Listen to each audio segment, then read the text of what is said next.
विद्यार्थी मित्रांनो, आज आपण इयत्ता 8वी मराठी विषयातील कविता क्रमांक 9 विद्या प्रशंसा या कवितेचा स्वाध्याय अभ्यासणार आहोत. चला तर मित्रांनो, आपल्या आजच्या सेशनला सुरुवात करूयात. प्रश्न पहिला, आकृत्या पूर्ण करा. प्रश्न अ, विद्येमुळे व्यक्तीला प्राप्त होणाऱ्या गोष्टी. उत्तर, सदैव कल्याणकारी असते, जगात श्रेष्ठत्व प्राप्त होते, कुठलीही वस्तू प्राप्त होते आणि सगळी सुख देते. प्रश्न आ, कवीच्या मते विद्येची वैशिष्ट्ये. उत्तर, अद्भुत गुण असलेले धन, माणसाचं हित करणारा मित्र, इच्छित फळ देणारा कल्पतरू आणि गुरुप्रमाणे उपदेश करणारी गोष्ट. पुढील प्रश्न दुसरा, तुलना करा धन आणि विद्या. उत्तर, 1. धन देऊन कमी होते, विद्या देऊन कमी होत नाही. 2. धन भोगून सरून जाते, विद्या भोगून संपत नाही. आणि 3. धन सतत उणे होते, तर विद्या सतत वाढत जाते. पुढील प्रश्न तिसरा, खालील ओळींचा तुम्हाला समजलेला अर्थ लिहा. प्रश्न, नानाविध रत्नांची कनकांची असती भूषणे फार, परी विद्यासम एकही शोभादायक नसे अलंकार. उत्तर, आपण माणसे निरनिराळ्या रत्नांचे व सोन्याचे अनेक अलंकार धारण करतो. ही शरीराला सजवणारी भूषणे आहेत. हे अलंकार जीर्ण होतात किंवा तुटून जातात, पण विद्या किंवा ज्ञान हा असा शोभादायक अलंकार आहे की जो अक्षय रूपाने तुमच्या मनी वसतो. पुढील प्रश्न चौथा, विद्या हे उत्तर येईल असा प्रश्न तयार करा. उत्तर, ज्या गोष्टीमुळे माणसाला श्रेष्ठत्व प्राप्त होते ती गोष्ट कोणती.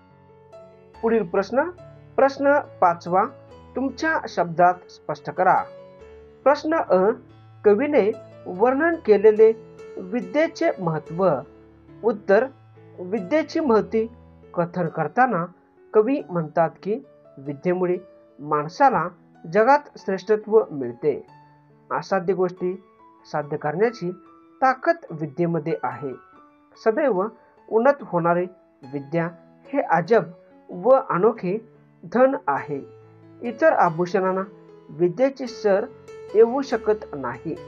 विद्या हा माणसाचा कल्याणकारी मित्र आहे. ज्याला विद्या लाभते त्याला आयुष्यात कशाचीही कमतरता उरत नाही. विद्या गुरुप्रमाणे उपदेश करते, संकटाच्या वेळी उपाय सुचवते. माणसाची मनोकामना पूर्ण करणारी ती जणू कल्पतरूच आहे. विद्या सर्व दुःखे निवारण करून माणसाला सुखी ठेवते. अशा प्रकारे नराचा नारायण करण्याची शक्ती विद्या देवीमध्ये आहे. पुढील प्रश्न आ, त्या विद्या देवीते अनन्य भावे सदा भजा भारी. या ओळीचा सरळ अर्थ तुमच्या शब्दात स्पष्ट करा. उत्तर, विद्या प्रशंसा या कवितेमध्ये कवी विष्णुशास्त्री चिपळूणकर यांनी विद्येची थोरवी वर्णन केली आहे. विद्या ही माणसाला प्रतिष्ठा व श्रेष्ठत्व प्राप्त करून देणारी देवी आहे. सदैव सुखकारक असलेल्या विद्यादेवीची पूजा व आराधना मनोभावे करावी. नेहमी विद्यादेवीला हृदयापासून भजावे असा उपदेश कवीने लोकांना या ओळीत केला आहे. पुढील घटक खेळूया शब्दांशी. प्रश्न अ, खालील शब्दांना कवितेतील शब्द शोधा. 1. मोठेपण म्हणजे श्रेष्ठत्व. 2. नेहमी म्हणजे सदैव, सदा किंवा नित्य. 3. अलंकार म्हणजे भूषणे. आणि 4. मनातील इच्छा म्हणजे मनोरथ. पुढील प्रश्न आ, पुढील शब्दांचे प्रत्येकी 5 समानार्थी शब्द लिहा. 1. मित्र म्हणजे सखा, स्नेही, दोस्त, सवंगडी किंवा सोबती. 2.